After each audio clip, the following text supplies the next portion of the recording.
İyunun 27'si Ağdam yolundayıq. Gördüyünüz bu ərazilərin hamısı düşmən işğalında tapdağında olan ərazilərdir. Yeni tikililər gedir. Azərbaycan Dövlətinin başçısı İlham Əliyev tərəfindən əhalilərin yerləşdirilməsi üçün tikilən bunlar binalardır. Bax, bəli, Azərişıq binaları yadır. Yəni burada artıq dövlətimiz çox böyük işlər görür.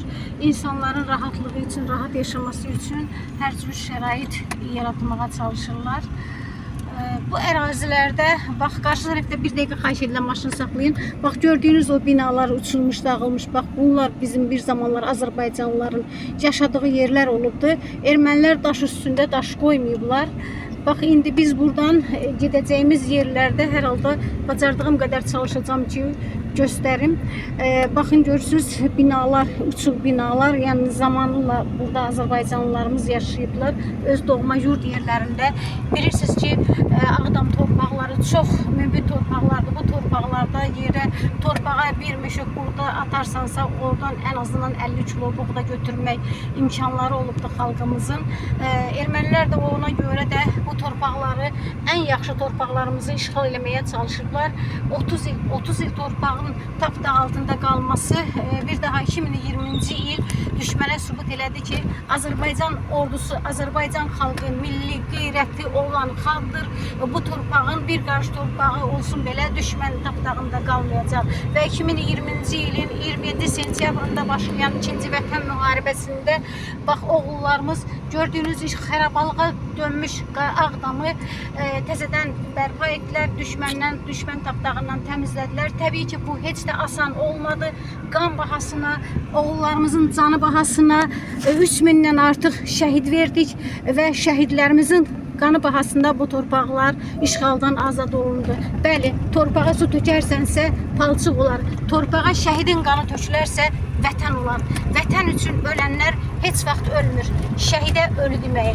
Onlar yaşayır və onlar heç vaxt yaddan çıxmayacaq və unudulmayacaq. Çünki onları unutmağa heç kimin haqqı yoxdur. Şəhidsiz vətən olmaz. Şəhidlərimizin qanı bahasına alınan torpaqlar. Baxın, yol boyu bir dənə bina görə bilmərsən ki, orada sağlam bir ev olsun. Hamısını ermənilər bax, xaincəsinə yerlə yeksan ediblər. Çünki onlar bilirdilər ki, bu torpaqlar onların deyil. Çünki onlar bilirdilər ki, bu torpaqda müvəqqəti yaşayırlar. Çünki onlar bilirdilər ki, Azərbaycan ordusu Ali Baş Komandanının bircə əmrinə güvənir və o əmri gözləyir. Bəli, o əmr oldu. Ali Baş Komandanın əmri də 44 gün ərzində bütün dünyaya sübut elədi ki, Qarabağ Azərbaycandır. Bəli, Qarabağ Azərbaycandır. Qarabağ Azərbaycan torpağı olubdur və bundan sonra da olacaqdır. Tarixi unutmayaq.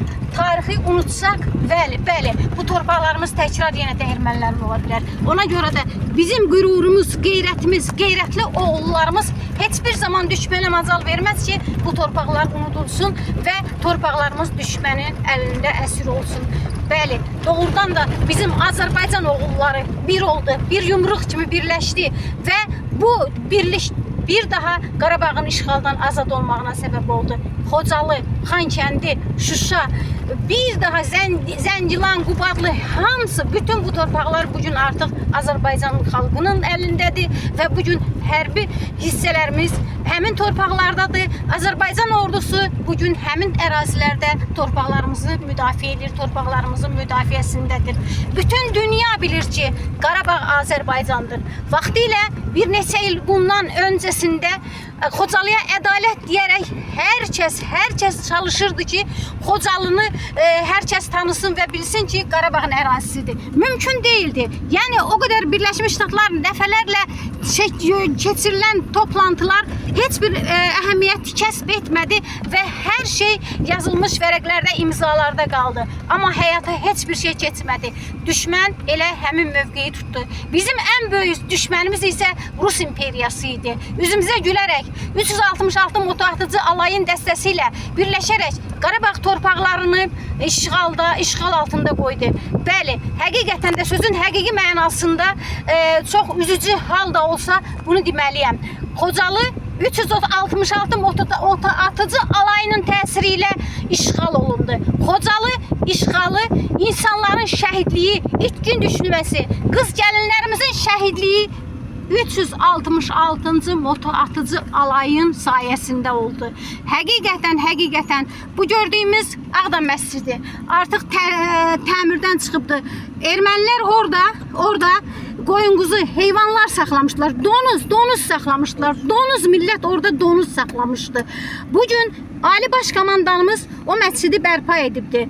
O məsciddə minlərlə oğullarımızın şəhidi yuyulub, kəfən-dəfən edilibdi, ailələrinə göndərilibdi. İstərdim indi həmin yeri gedib yaxından çəkəyin.